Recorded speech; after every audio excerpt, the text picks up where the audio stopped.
It was Sunday morning, the kind of May morning that usually promises new beginnings. The sun was streaming through my living room windows, catching the dust motes dancing in the air. Gold dust, I used to call it when Danielle was little. I remember waking up that day with a lightness in my chest I hadn't felt in months. It was Mother's Day, the one day of the year where the silence of my phone, the shortness of the visits, and the coldness of the past year could be forgiven. Surely today would be different. I sat at my vanity, the one with the chipped mahogany veneer that I've had since 1985. I looked at the woman staring back at me. Grace. 74 years old. The wrinkles around my eyes were deep, maps of a life spent worrying, working, and smiling for others. I reached for my lipstick, a soft coral shade. My hand trembled just a little. It's a tremor that's developed recently, not from age, but from nerves. I'm always nervous before I see them now. I'm always afraid of saying the wrong thing, of taking up too much space. I stood up and walked to the closet. My fingers brushed past the gray wool coats and settled on the silk of my favorite green dress. It's an emerald green, the color of deep summer leaves. I bought it 5 years ago for my 70th birthday party. A party I ended up hosting myself because Danielle was too swamped at the hospital. But putting it on always made me feel elegant. It made me feel like the matriarch I was supposed to be. I zipped it up, sucking in a breath, smoothing the fabric over my hips. I wanted to look beautiful for them. I wanted my grandkids to look at me and say, "Wow, Grandma looks pretty today." I left the house at 9:30 a.m. sharp. I stopped at Le Petit Bakery on 4th Street. It's expensive, ridiculously so, but I know how much Michael loves their chocolate eclairs and how the grandkids go crazy for the strawberry tarts. I spent $68 on pastries. That's a week's worth of groceries for me, but I didn't hesitate. I imagined their faces lighting up. I imagined Michael actually looking me in the eye and saying, "Thanks, Grace, these are great." I bought a bouquet of fresh hydrangeas too. Blue ones. Danielle's favorite. As I drove toward their subdivision, the houses got bigger, the lawns greener. I felt that familiar swell of pride. I helped them get here. That down payment, the one that wiped out my savings, it bought this life. I turned onto their street, Maplewood Drive. My heart started to race, a mix of excitement and that nagging anxiety I couldn't shake. 5 to 10 o'clock, the cold welcome. I pulled into the driveway. Their house looked immaculate. The landscaping service I paid for last summer had done a wonderful job. I checked my reflection in the rearview mirror one last time, forced a smile onto my face, and stepped out. I rang the doorbell. I didn't use my key anymore. I gave it back 6 months ago when Michael made a comment about privacy. The door swung open. It wasn't Danielle. It was my youngest grandson, Leo, barely 6 years old. "Grandma Grace," he shouted. That sound, that pure, unadulterated joy, it was the fuel that kept me going. He ran into my legs, nearly knocking me over. I dropped the flowers to hug him, burying my face in his hair that smelled of baby shampoo and sunshine. For a moment, just a fleeting moment, everything was perfect. Then I looked up. Michael was standing in the hallway. He was holding a coffee mug, leaning against the wall with a posture that screamed boredom. "Happy Mother's Day," I said, beaming at him. He didn't smile. He gave me a quick, dry nod. The kind you give a door-to-door salesman you're trying to get rid of. "Hey Grace," he mumbled. "Shoes off at the door, please. We just had the carpets cleaned." I felt a small sting, but I swallowed it. "Of course," I said. I struggled a bit to bend down and unbuckle my sandals, my joints protesting. He didn't offer to help. He just watched, taking a sip of his coffee. Danielle came out of the kitchen then. She was wiping her hands on a dish towel. She looked tired but beautiful. "My daughter." "Mom, so glad you made it," she said. Her mouth was smiling, but her eyes were flat. There was no warmth in them.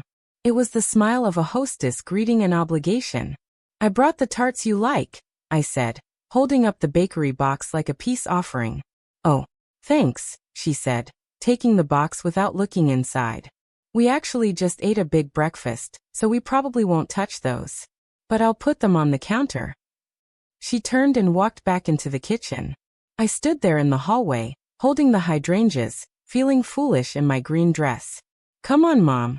Danielle called out. Come sit in the living room. We have a special surprise for you. A surprise? My heart fluttered. Maybe I was wrong. Maybe the coldness was just stress. Maybe they had planned something wonderful to show me they cared. I walked into the living room.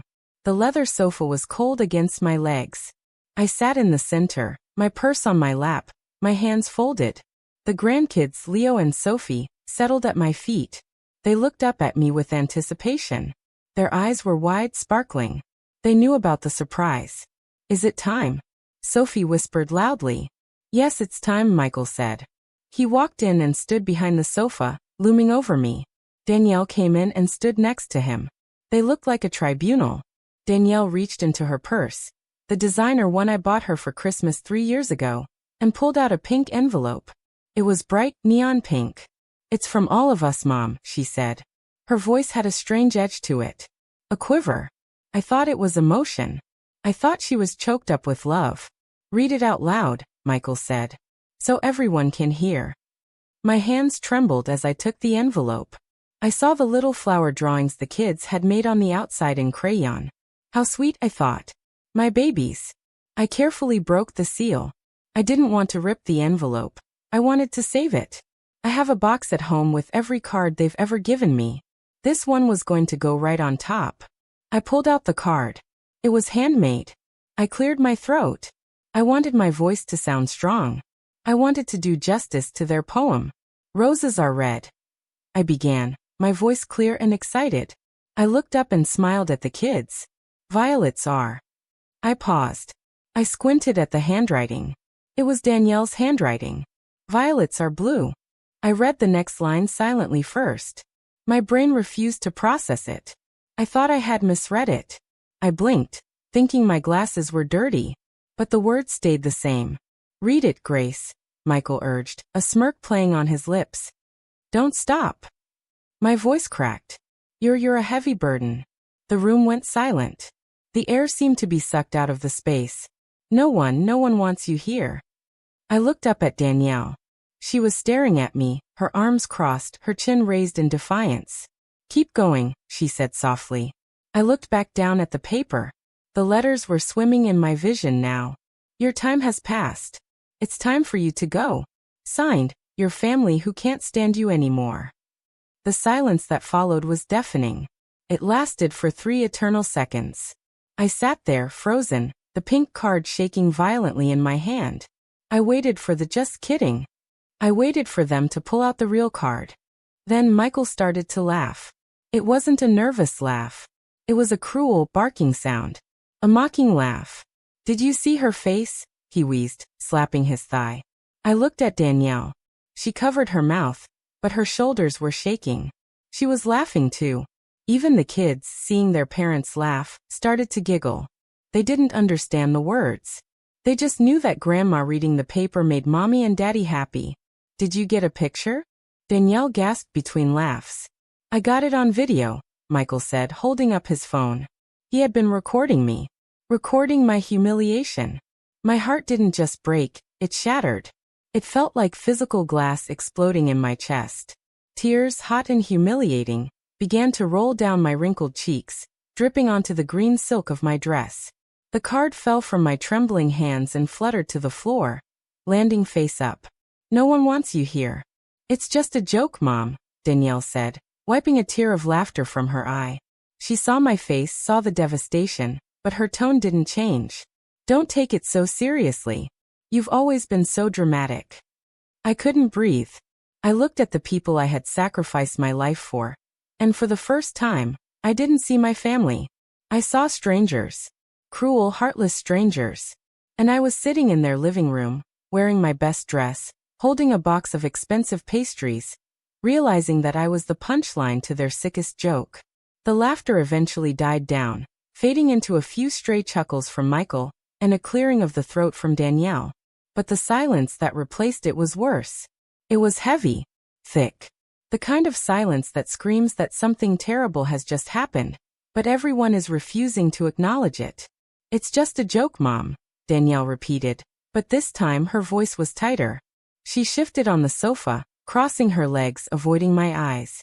Don't look at us like that. You know we love you. I couldn't speak. My throat felt like it was filled with broken glass. I looked down at the card on the floor. No one wants you here. The words seemed to be burning a hole in the rug. Michael walked over and bent down. I flinched, just a little, as he reached near my feet to pick up the card. He dusted it off with a casual flick of his wrist, as if it were just a piece of junk mail. Yeah, Grace, we were just playing around, he said, tossing the card onto the coffee table. It landed next to the untouched box of pastries I had bought. But you know, he paused. The air in the room shifted instantly. The cruelty of the joke evaporated, replaced by something colder. Business. He looked at Danielle, a silent communication passing between them. A signal. Since we're all here, Michael continued, scratching the back of his neck uncomfortably. And since the topic sort of came up. The topic? I whispered. My voice sounded foreign to my own ears. Weak. Old. Well, you know, Danielle said, finally looking at me. She put on her nurse face. The expression she uses for difficult patients. Calm, detached, professional. Lately, Mom, you've been a bit too present. I blinked. Too present? I help with the kids. I bring food. We know, Grace, Michael interrupted, sitting on the arm of the sofa. And we appreciate it, sure. But it's becoming a lot. You're here almost every day. You're calling constantly. And honestly, it's getting to be a heavy burden on our schedule. Heavy burden. There it was again. It wasn't just a rhyme in a card. It was how they discussed me when I wasn't there. Maybe you should consider other options, Michael said. He said it casually, like suggesting a different brand of coffee. Other options? I asked, my voice breaking. I gripped the strap of my purse so hard my knuckles turned white. I felt like I was on trial for a crime I didn't know I had committed. Well, you know, Danielle said, leaning forward, her voice dropping to a conspiratorial whisper. There are some really good senior living communities for people your age. Not nursing homes, Mom. Communities. Places where you can be with people like you. People like you. The phrase rang in my head like a death sentence. People like me? You mean old people? People you want to forget about? You'd be more comfortable there, she continued, gaining confidence now that the words were out. They have activities. Bingo. Water aerobics. You wouldn't be so lonely. And we wouldn't have to worry about you so much. Worry about me? I stammered. I drive. I cook. I live in my own house. I take care of your children. For now, Michael interjected, his tone condescending. But let's be realistic, Grace. You're 74. You're not young anymore. You need special care, or at least you will soon. And we have our own lives. We can't be your entertainment committee. My own children wanted to get rid of me like I was old junk. Like I was a piece of furniture that no longer matched the decor. But I thought. My voice was barely a whisper now. I thought I was coming to celebrate Mother's Day with you. And you are, Mom. Danielle sighed, looking at her watch. God, don't make this into a tragedy. We're just talking about the future. The grandkids were watching this exchange with wide eyes. They sensed the shift. The oldest, Leo, who was barely 8 years old, slid off the sofa. He walked over to me slowly. He looked at my wet cheeks, then at his mother. He reached out a small, sticky hand and touched my knee. Grandma, he whispered. Why are you crying? Did we make you sad? His innocence was the only pure thing in that room. I opened my mouth to answer him, to tell him that yes, his parents had broken my heart, but Danielle moved faster than I've seen her move in years. Come here, Leo, she snapped, grabbing his arm and pulling him away from me. Grandma's fine. She's just being sentimental. She's just having a moment. Sentimental. She reduced my devastation to a mood swing. She invalidated my pain in front of the only people in that house who still loved me. Leo looked back at me, confused, as Danielle ushered him and Sophie toward the kitchen. Go get a juice box, she told them. Let the adults talk. I sat there for a moment longer, feeling more alone than I had ever felt in my life. The room was spinning slightly, the sunlight streaming through the window. The same sunlight that had felt so hopeful this morning, now felt harsh and exposing. It illuminated the dust on my shoes. It highlighted the trembling of my hands. On the day that was supposed to celebrate my motherhood, my own daughter had publicly humiliated me, turned me into the family's cruel joke, and then suggested I check myself into a facility, so I wouldn't bother them anymore. I slowly got up. My legs felt like lead. My knees, usually strong enough to chase toddlers around the park, were shaking so badly, I thought they might buckle. I started, but I didn't know what to say. There were no words for this level of betrayal. I should just go. Danielle didn't even stand up. She stayed on the sofa, scrolling through something on her phone, probably checking to see if the video Michael took had any likes yet. Okay, Mom, she said, not looking up. We'll call you later in the week. We can look at some brochures together. Yes, see ya, Grace, Michael added. He was already walking toward the TV, reaching for the remote. I turned around. I walked to the hallway, my footsteps silent on the carpet. I reached for the door handle, my vision blurred by fresh tears. I looked back one last time. No one was watching. No one cared that I was leaving. The hydrangeas I had brought were sitting on the floor where I had dropped them, already starting to wilt. I walked out the door and closed it softly behind me. The click of the latch sounded like a gunshot in the quiet morning air. I walked to my car with what dignity I had left, but inside, my world had completely fallen apart. I fumbled with my keys, dropping them once on the asphalt. I had to lean against the car door for a moment, gasping for air, feeling a panic attack rising in my chest. Breathe, Grace, I told myself. Just breathe. I got into the car and started the engine. The radio came on, an oldies station playing a cheerful song about sunshine. I turned it off immediately. I needed silence. I drove out of their subdivision, passing the manicured lawns and the happy families playing in their driveways.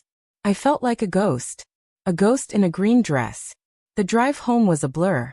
I remember stopping at a red light and realizing I didn't know where I was for a second. The city I had lived in for 74 years suddenly felt hostile.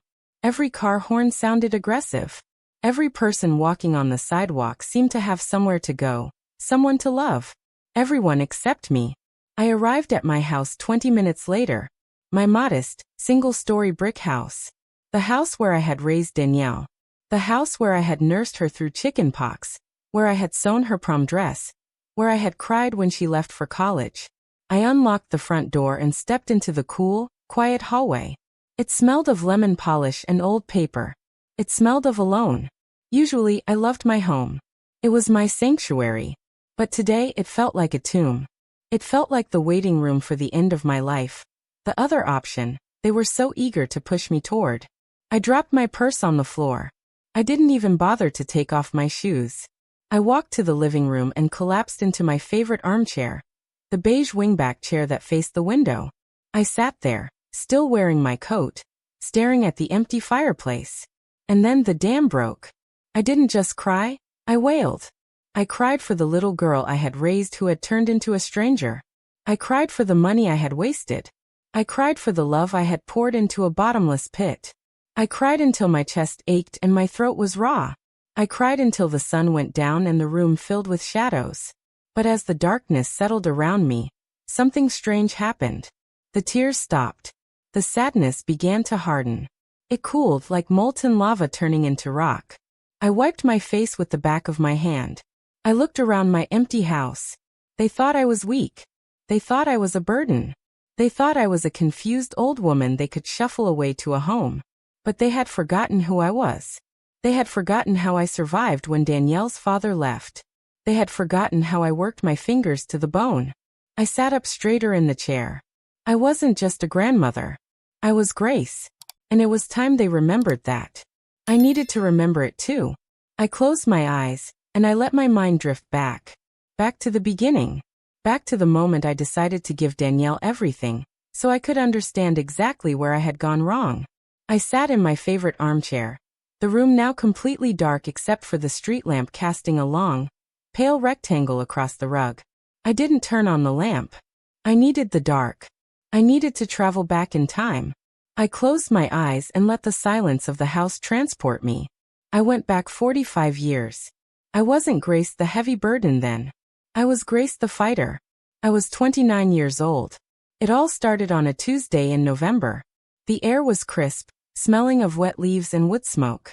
I had come home from my shift at the diner, my first job back then, expecting to smell dinner cooking. Danielle was only 3 years old. She was usually playing on the floor with her blocks. But the house was silent. Too silent. Danielle was sitting in her playpen, crying softly, her diaper wet, her face streaked with dried tears. "Daddy," she whimpered when she saw me. My heart hammered against my ribs. "Daddy's here, baby," I said, scooping her up. "Daddy's just..." But Daddy wasn't there. I walked into the kitchen. The table was cleared, except for a single piece of lined notebook paper. I can still see that note. I can see the jagged tear at the top where he had ripped it from a spiral notebook. I can see his handwriting scrawled hasty cowardly. "Grace," it read. "I can't do this life. The pressure is too much. I'm sorry. Don't look for me." That was it. 7 years of marriage. A 3-year-old daughter. A mortgage we could barely afford. All ended with 4 sentences on a scrap of paper. He didn't even say goodbye to her. He didn't even kiss her forehead. He just packed a bag and vanished into the ether.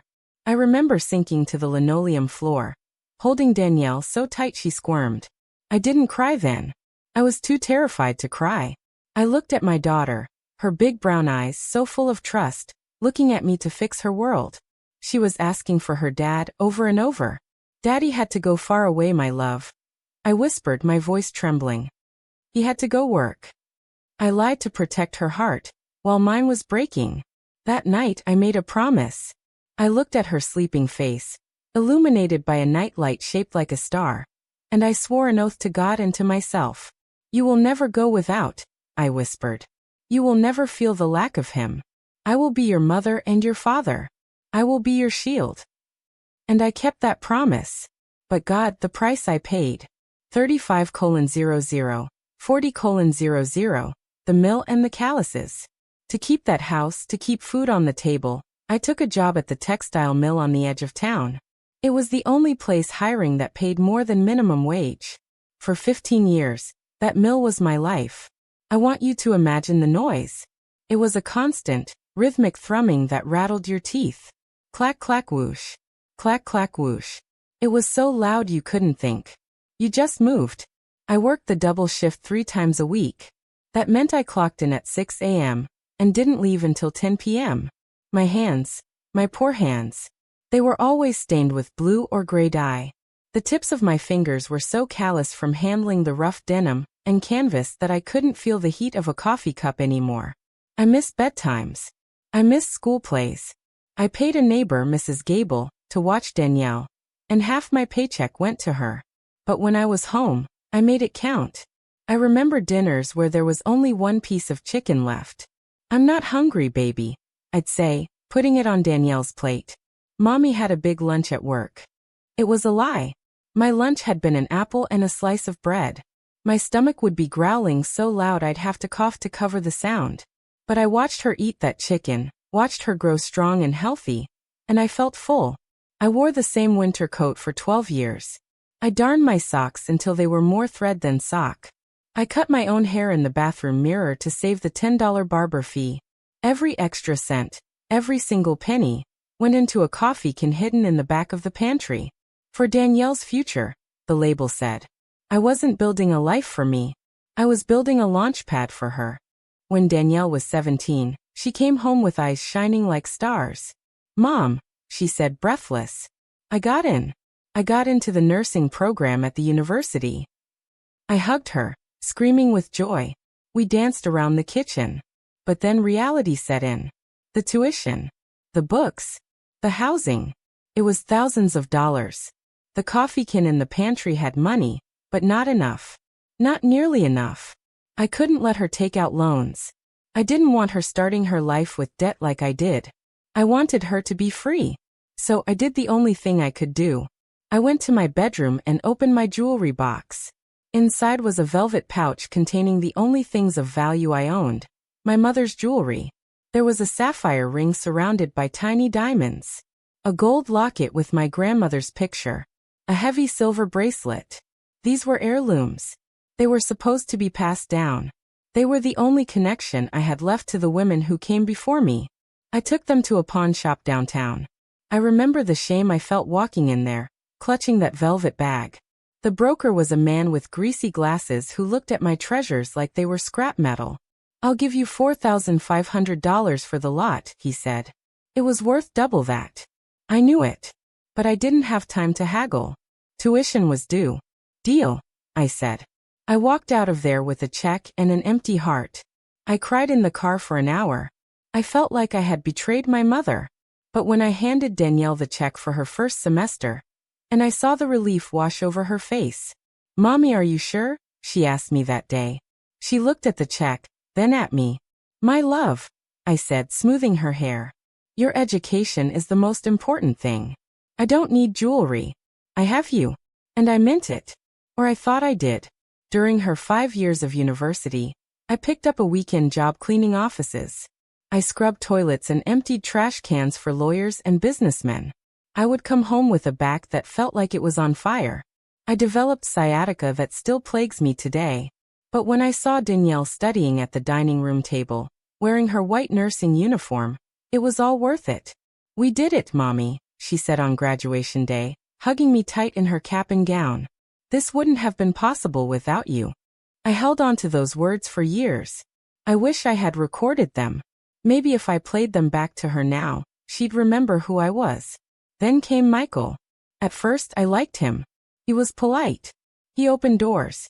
He seemed to genuinely love her.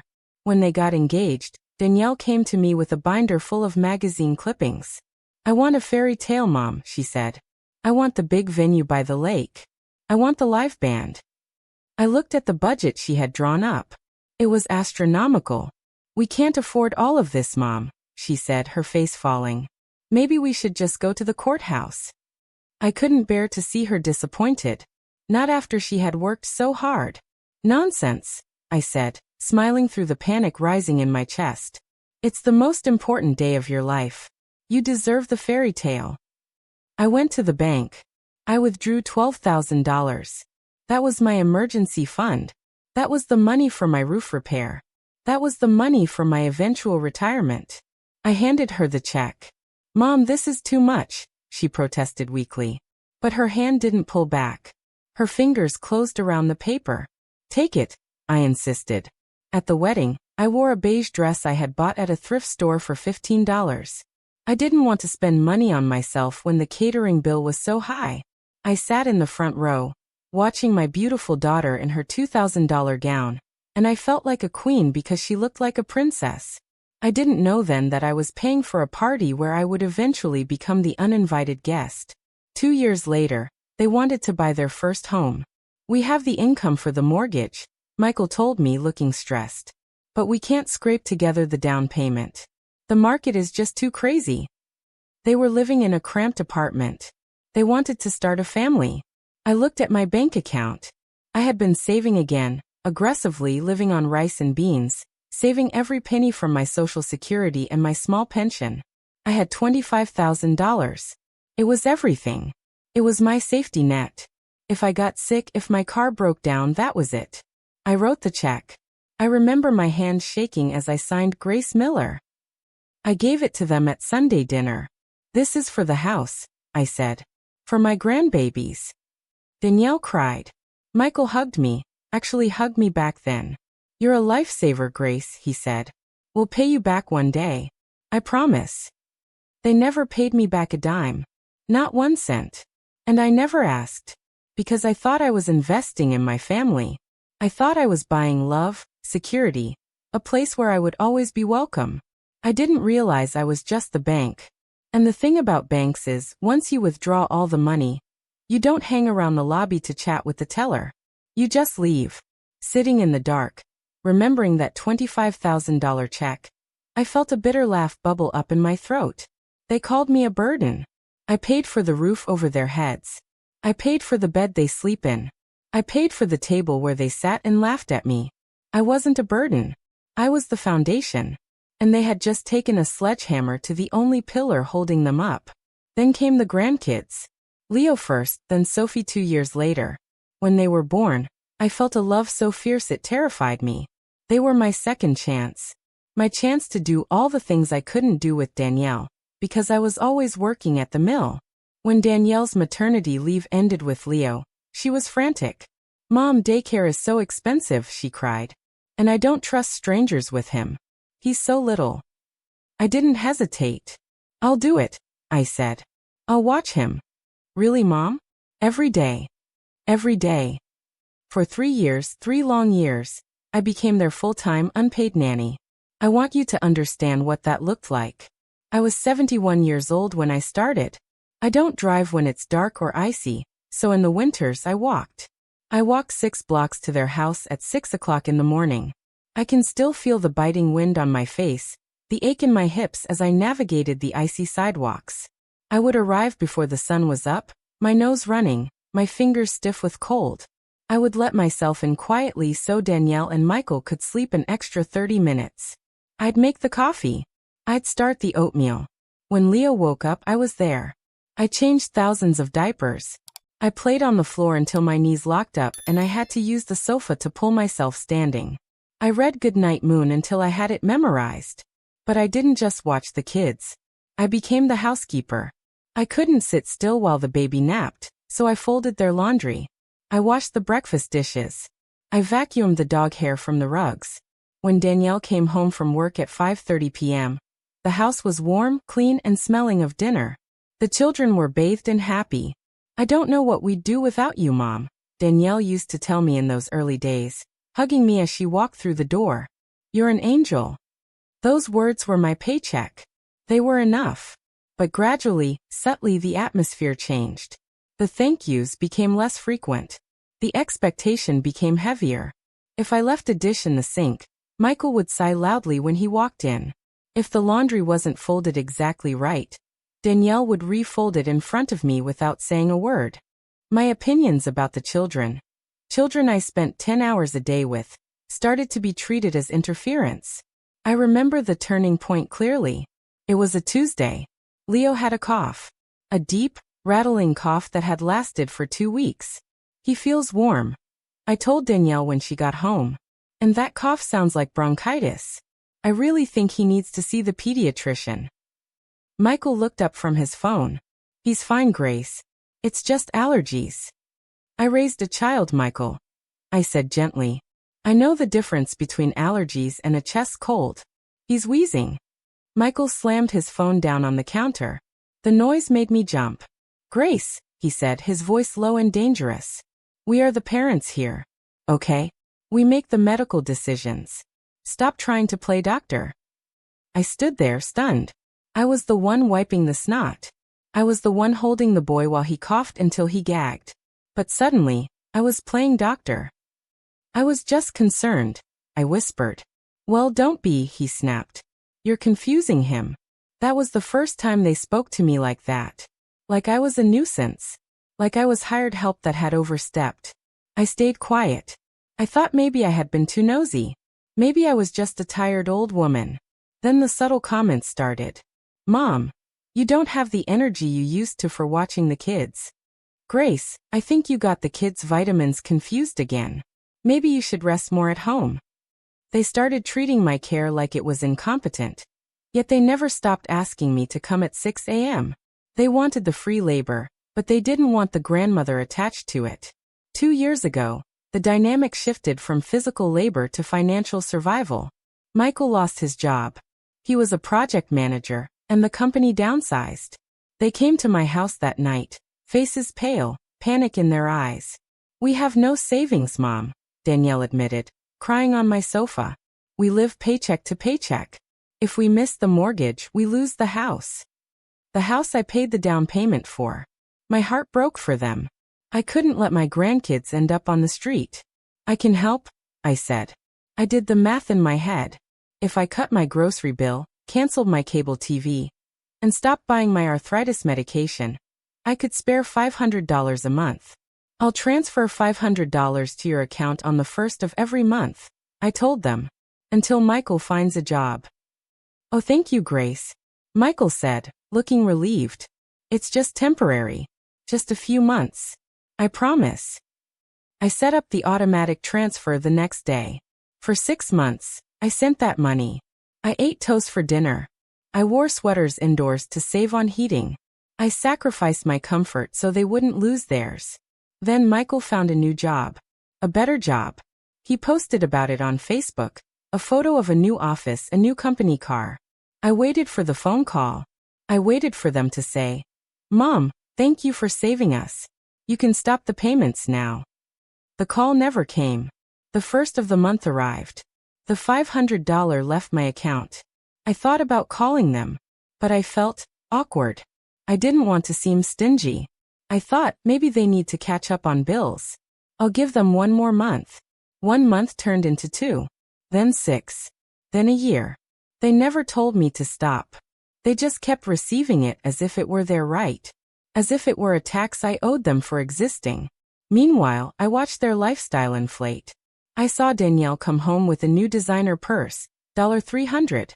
I saw them buying $6 coffees every morning. I saw them take a weekend trip to Disney World. They were spending my $500 on luxuries while I was skipping meals. But it wasn't just the monthly allowance. It was the emergencies. When the kids needed new computers for school, remote learning, they said they called Grandma. "We're just a little short this month, Mom." I wrote a check for $2,000. When Danielle's car transmission blew out, she called me sobbing from the mechanic's shop. "They want $4,000, Mom.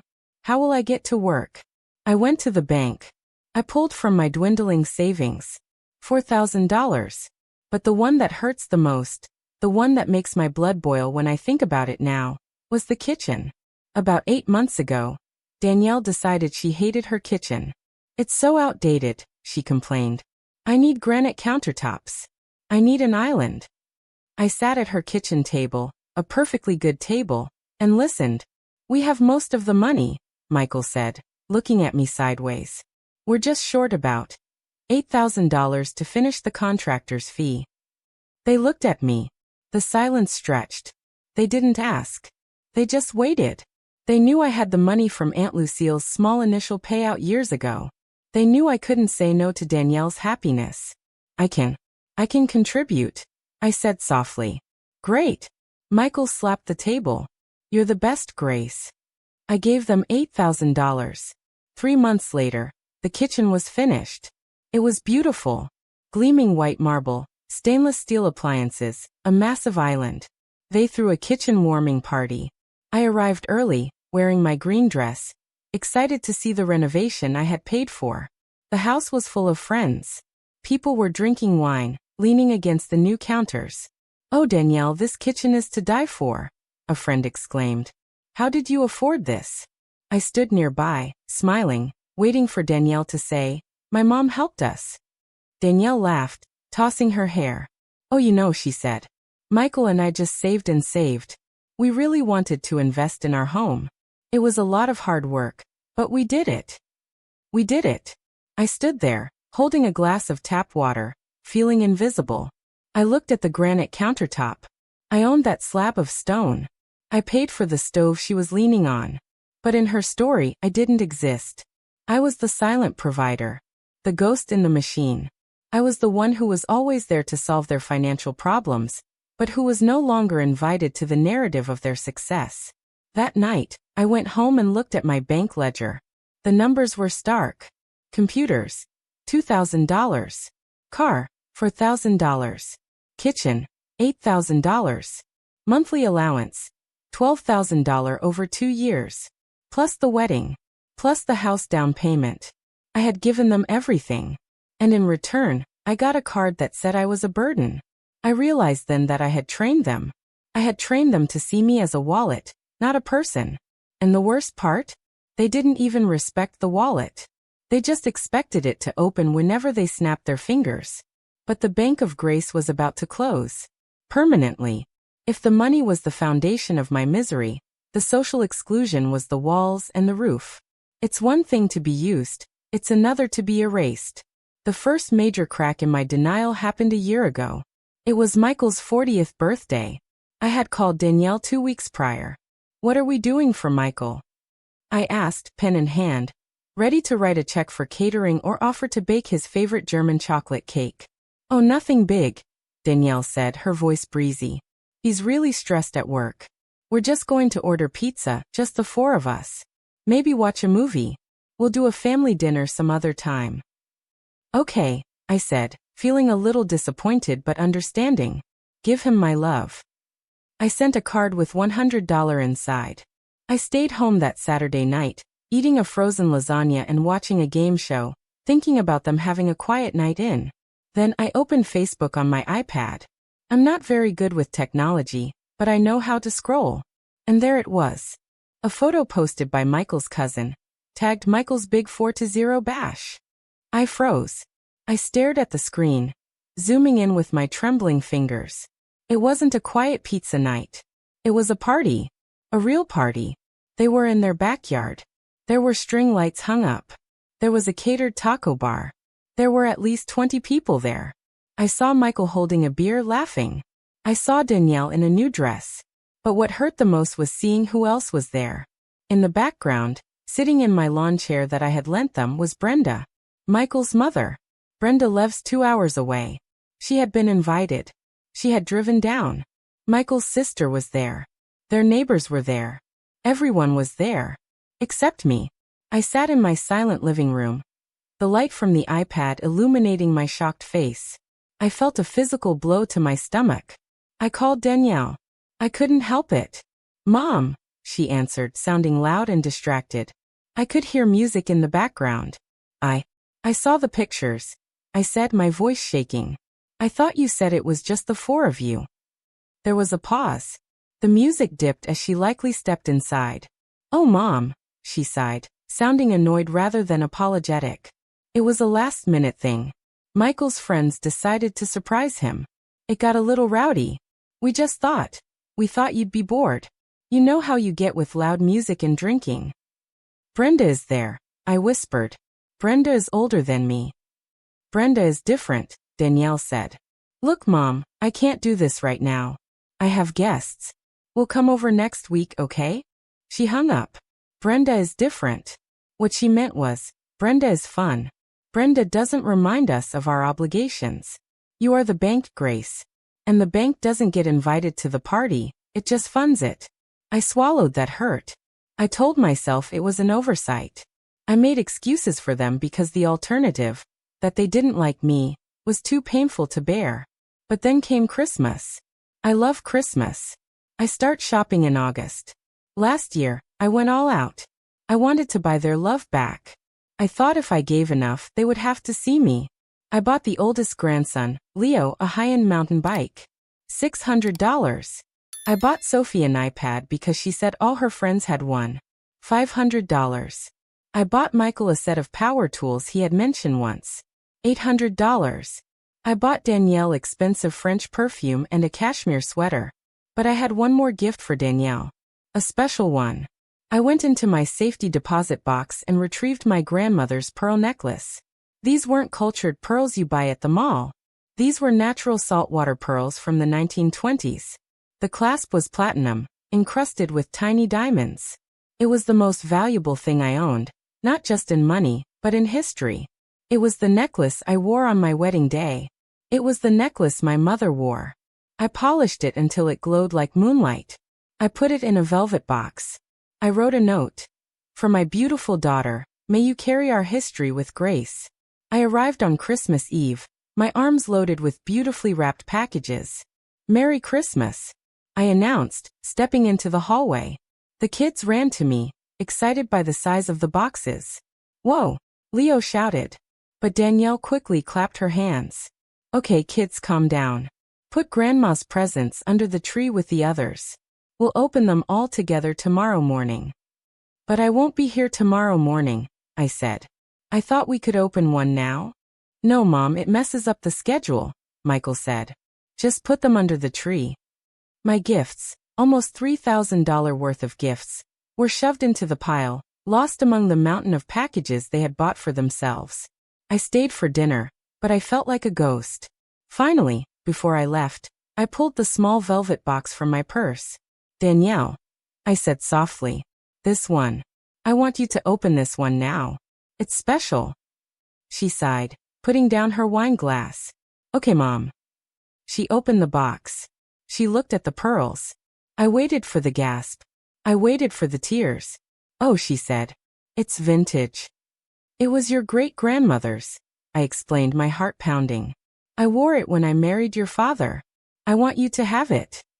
She didn't take it out of the box. She didn't hold it up to her neck. Mom, it's really pretty, she said, closing the lid with a snap. But you know I don't really wear this style. It's a bit old-fashioned. I'd be afraid of breaking it. She handed the box back to me. Maybe you should keep it in your safe, she said. Or save it for Sophie when she's older. She likes playing dress-up. Playing dress-up? She reduced 3 generations of family history to a child's costume. You don't want it? I asked, my voice trembling. I just wouldn't wear it, Mom. And I don't want it cluttering up my jewelry drawer if I'm not going to use it. I took the box back. The velvet felt cold in my hand.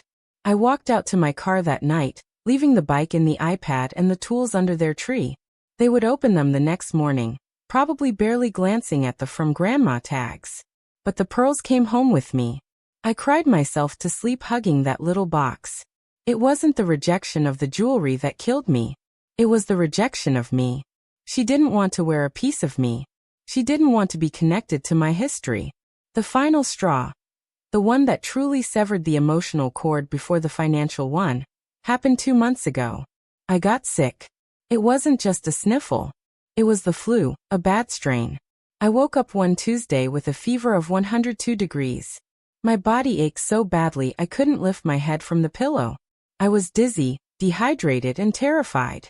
I lay in bed for 2 days, drinking tap water from a glass on my nightstand.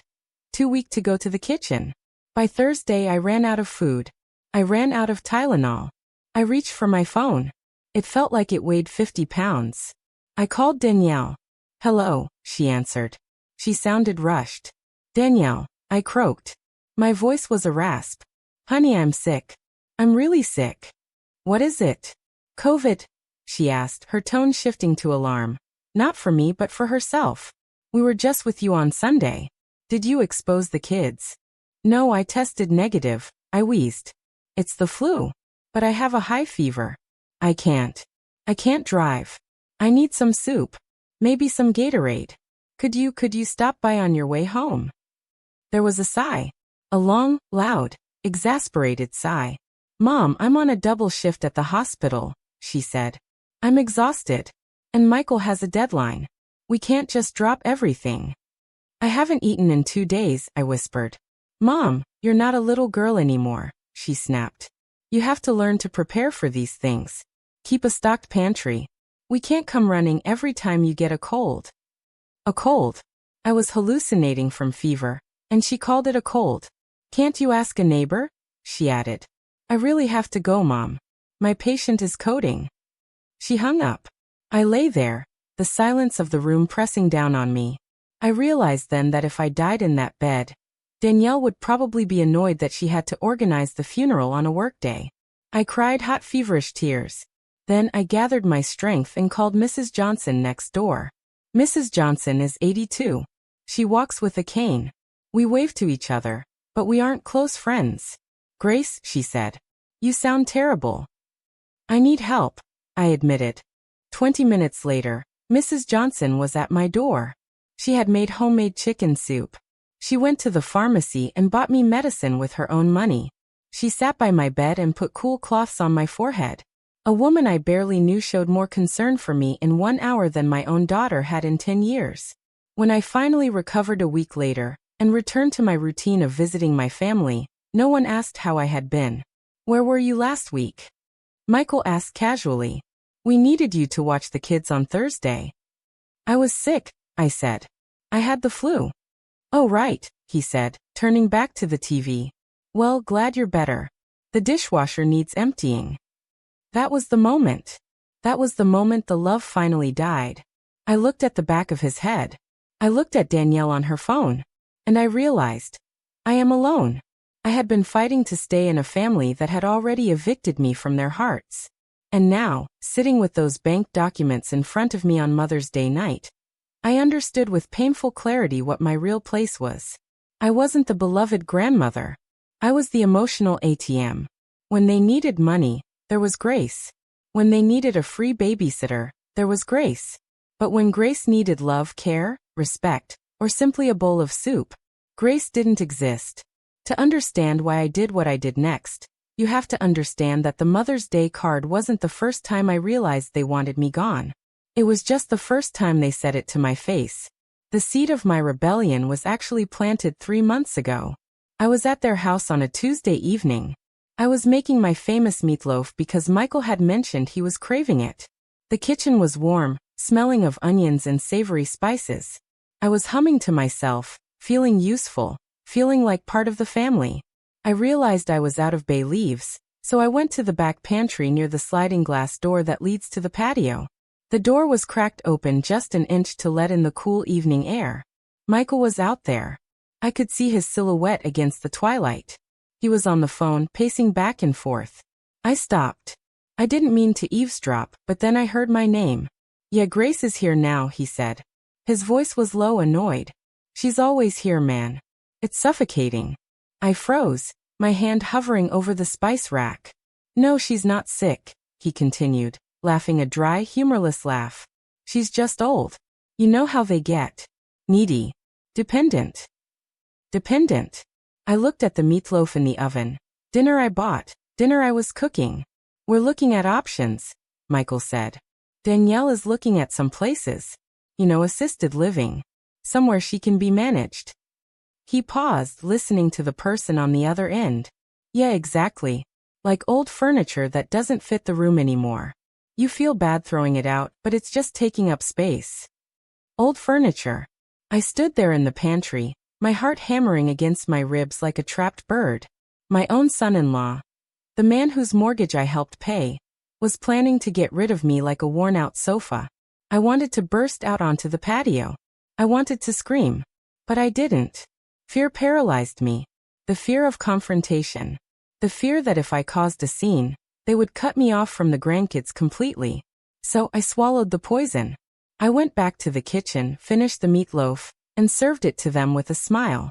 But that night, something in me began to harden. I just didn't know how to use that anger yet.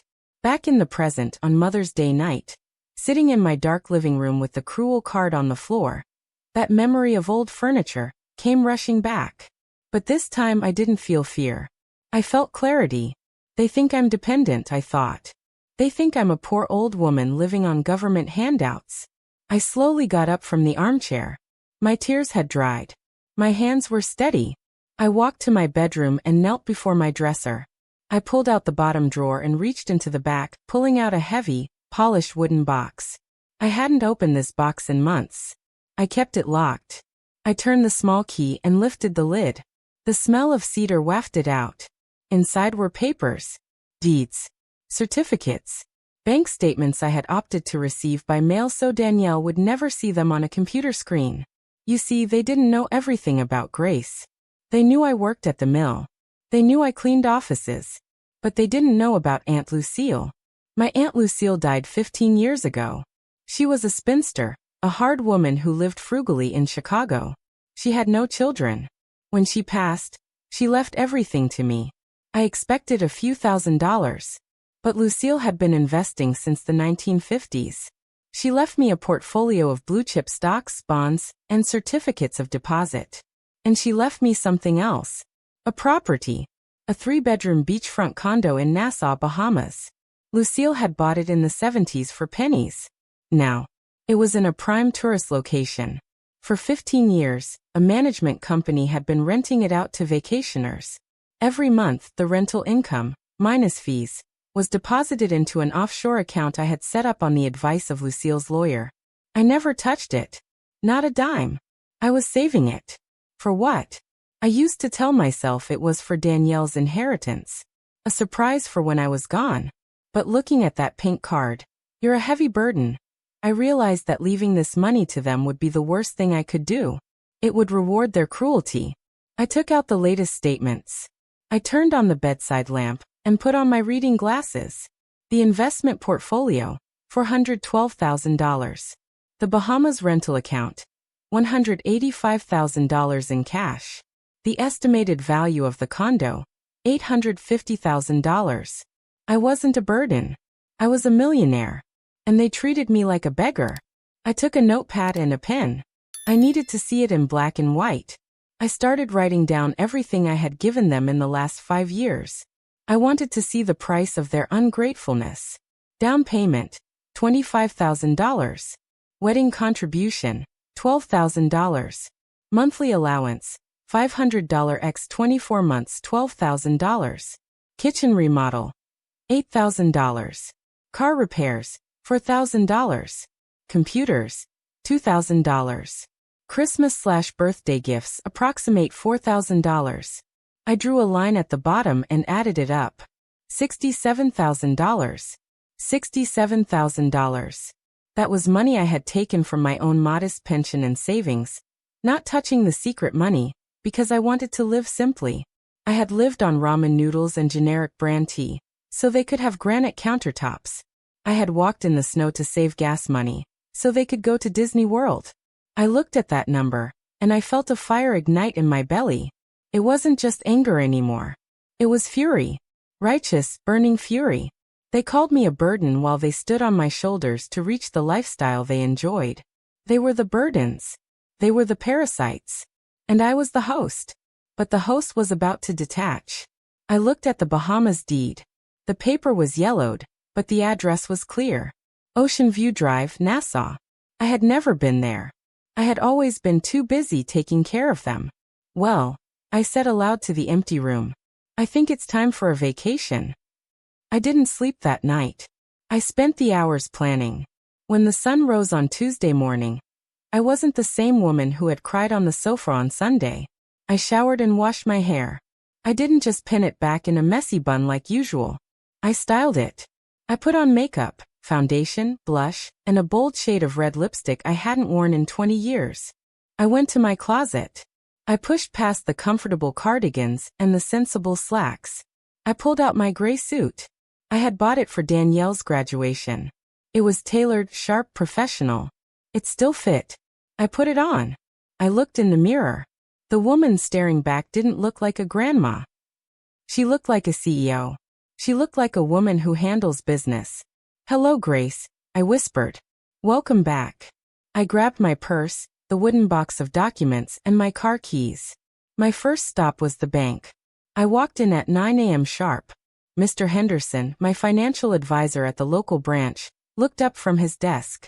He was used to seeing me in sweatpants, depositing small checks. His eyes widened when he saw the suit. "Mrs. Grace," he asked, standing up. "Is everything all right?"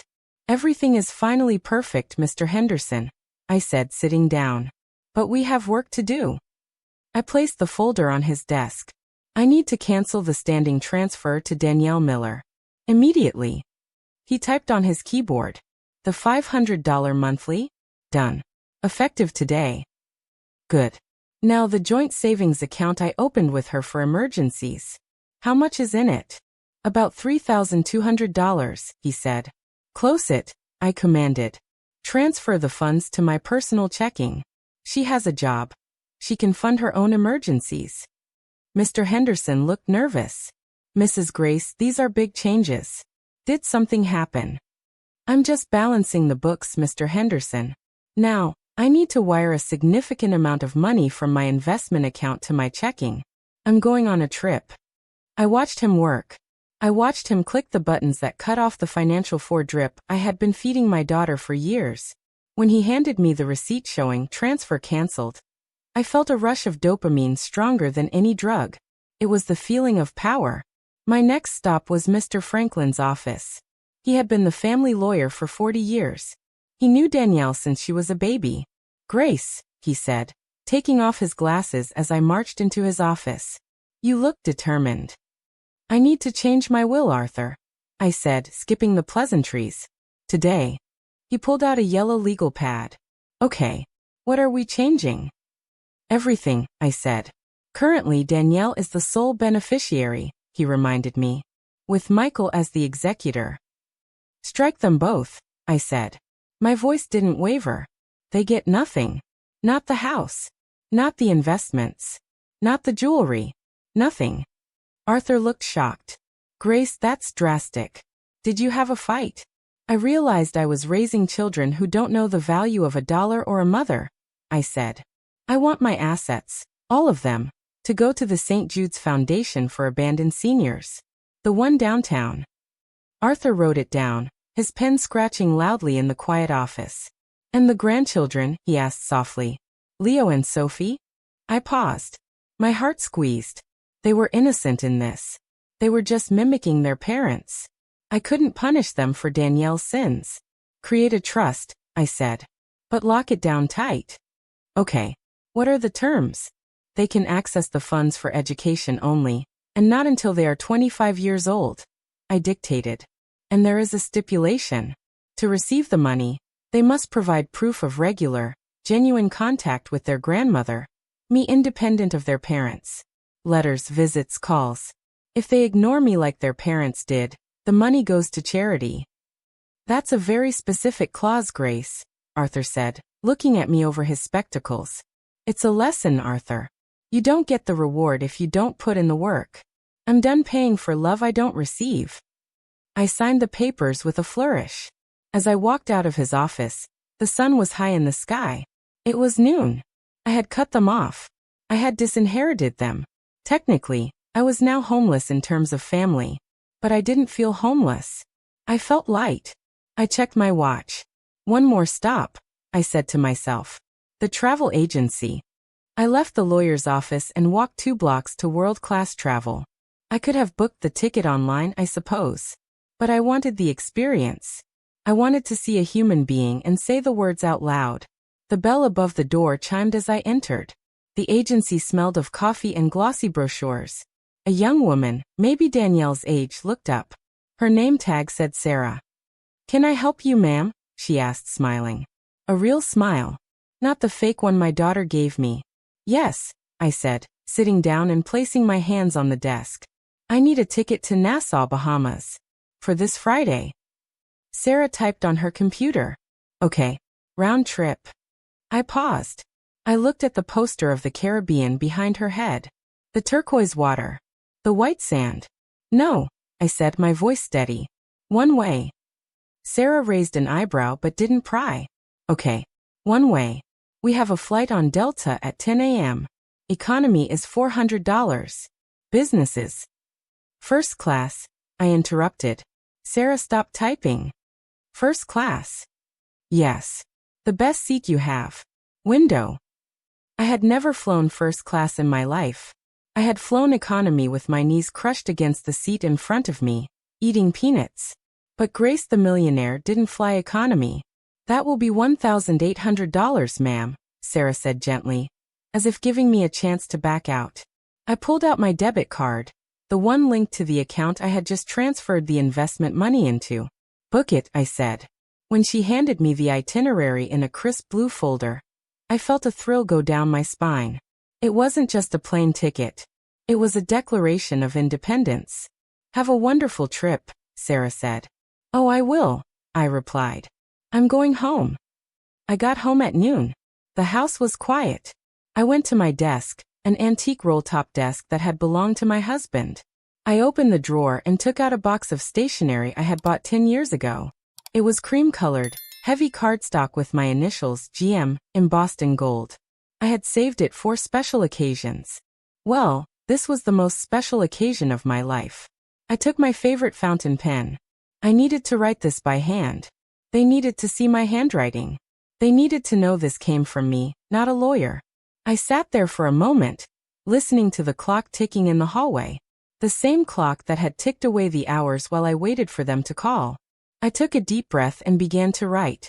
My dearest daughter, by the time you read this letter, I will be somewhere over the Atlantic Ocean. I am not telling you where I am going because I do not want to be found. Not yet. I have made the decision to cut all financial support I have been giving you. The $500 a month is canceled. The joint account is closed. The Bank of Mom has officially shut its doors. Don't take this as a punishment, Danielle. Take it as the final lesson I failed to teach you. Independence. For decades, I gave you everything. My time, my money, my energy. I sold my mother's jewelry for your degree. I emptied my savings for your house. I wrecked my knees raising your children. And in return on Mother's Day, you handed me a card that called me a burden. You were right. I was a burden. I was a burden to myself because I carried the weight of your ungratefulness for too long. But I am putting that weight down. I have changed my will, my assets, and you will be shocked to learn how substantial they actually are. We'll now go to people who have nothing, because you, my dear, have everything and appreciate nothing. Your children have a trust fund. They can access it when they are 25, but only if they prove they have a relationship with me. If you poison them against me, you are robbing them of their inheritance. Do not look for me. Do not call me to ask for money. If you want your mother back, you will have to prove you value grace, not just what grace can give you. Goodbye, my love. I hope you learn to stand on your own 2 feet. Mom. I put the pen down. My hand was shaking, but not from sadness. From adrenaline. It felt like I had just exorcised a demon. I took a fresh sheet of paper. This one was for Michael. I didn't need to be as gentle with him. Michael. I never saw you as just a son-in-law. I treated you like a son. But you treated me like an employee you couldn't fire. I heard your phone conversation 3 months ago. The one on the patio. I heard you call me old furniture. I heard you plotting to put me in a home. You wanted to move me to a proper place? Well, you got your wish. I am moving to a proper place. It's a beachfront property in the Bahamas that I own. Yes, I own it. Along with an investment portfolio that generates more in a month than you make in a quarter. You thought I was a poor, dependent old woman. You were wrong. I was a wealthy woman who chose to live simply to help you. I was the safety net you didn't know you had. But the net is gone. If the car breaks down, fix it yourself. If the kitchen needs repairs, use your own money. If you need a babysitter, hire one. You wanted me out of your hair. Congratulations. I'm gone. Grace. I folded both letters and placed them in separate envelopes. I wrote their names on the front in big, bold letters. I walked into the living room and placed them on the coffee table, right next to the spot where the pink card had fallen. I took my house key off my ring. I placed it on top of the envelopes. I grabbed my suitcase, a new, hard-shell roller I had bought on the way home from the travel agency. I looked around the house one last time. The armchair. The empty fireplace. The silence. It wasn't my home anymore. It was just a building full of memories of a woman who used to be a doormat. I walked out the front door and locked it from the inside handle. I pulled it shut. Click. I didn't look back. Friday morning. The airport. I walked past the long, snaking line of economy check-in. I walked straight to the Sky Priority lane. The agent took my bag. First class to Nassau. You're all set, Ms. Miller. The lounge is to your right. The lounge. Free food. Quiet music. Comfortable chairs. I sat there, drinking a cappuccino, watching the planes take off. I felt like an imposter, but a happy one. Boarding the plane was a revelation. I turned left instead of right. The seat was massive. It was soft leather. There was a blanket and a pillow. A flight attendant named David appeared instantly. Champagne before takeoff, Ms. Miller? I looked at the crystal flute. It was 9:45 in the morning. Yes, I said, smiling. I think I will. As the plane taxied to the runway, I pulled out my phone. I had one last thing to do. I opened my contacts. I found Danielle and Michael. I blocked them. Then, I went to my settings and turned off my cellular data. The plane engines roared. The force pushed me back into the seat. As we lifted off the ground, watching the city shrink below me, the city where my ungrateful family was currently waking up to find my letters, I took a sip of the champagne. The bubbles tickled my nose. I wasn't running away. I was flying toward myself. 3 hours later, I saw it. The water. It wasn't blue. It was turquoise. It was emerald. It was colors I didn't know existed in nature. We landed in Nassau. The heat hit me the moment I stepped off the plane, a warm, humid embrace that smelled of salt and hibiscus. I took a taxi to Ocean View Drive. The driver, a cheerful man named Marcus, loaded my bags. Vacation, he asked. Permanent relocation, I said. We pulled up to the condo. It was stunning. A white stucco building overlooking the ocean. There were palm trees swaying in the breeze. I used the code the management company had given me. I walked inside. It was spacious, airy. Sunlight flooded every corner. I walked out onto the balcony. The ocean stretched out before me, endless and free. I stood there, gripping the railing. My phone, which I had turned back on just to check the time, started to buzz. A voicemail notification popped up. Then a text. Then another. It was Danielle. Mom. Where are you? Mom, I found the letters. Please call me. Mom, we need to talk. Michael is freaking out. Mom, I'm sorry. I looked at the screen. I'm sorry. 2 words. Too late. I didn't open the messages. I didn't reply. I turned the phone off completely and set it on the patio table. I looked out at the horizon. It had taken me 74 years, but I had finally learned the most important lesson of my life. You teach people how to treat you by what you are willing to accept. For decades, I accepted crumbs of love because I was afraid of being alone.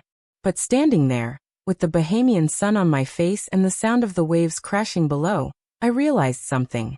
Being alone was infinitely better than being with people who didn't respect me. And now that I had learned that, I wasn't really alone at all. I was free. I was Grace. And for the first time in a long, long time, I was excited about tomorrow.